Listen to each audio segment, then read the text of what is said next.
చిక్కీలు చేసుకుందామా? అదేనండి పల్లి పట్టీలు. ఇలా ఒకసారి చేసి చూడండి. మళ్ళీ మళ్ళీ చేసుకొని తింటారు. అంత టేస్టీగా ఉంటాయి ఈ చిక్కీలు. 1 కప్పు దాకా పల్లీలు లో ఫ్లేమ్‌లో గోల్డెన్ బ్రౌన్ కలర్ వచ్చేదాకా వేయించుకోవాలి.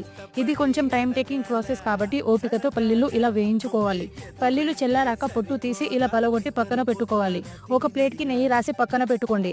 1 కప్పు పల్లీలకి 1 కప్పు బెల్లం తీసుకోండి. నేను ఇక్కడ పావు కప్పు ముదురు బెల్లం తీసుకున్నాను. కానీ నాకు పాకం కొంచెం తక్కువ పడ్డది కాబట్టి 1 కప్పు పల్లీలకి 1 కప్పు బెల్లం తీసుకొని అందులో 2 టేబుల్ స్పూన్ నీళ్లు పోసి ఇలా వీడియోలో చూపించినట్టు పాకం పట్టుకోండి. పాకం రెడీ అయ్యాక చివరిలో 1/2 టేబుల్ స్పూన్ వంట సోడా వేసుకోండి. వంట సోడా వేసుకుంటే చిక్కీలు బాగా క్రిస్పీగా వస్తాయి. మంచి ఫ్లేవర్ కోసం మీరు పాకంలో నెయ్యి అండ్ ఇలాంచి పౌడర్ కూడా వేసుకోవచ్చు.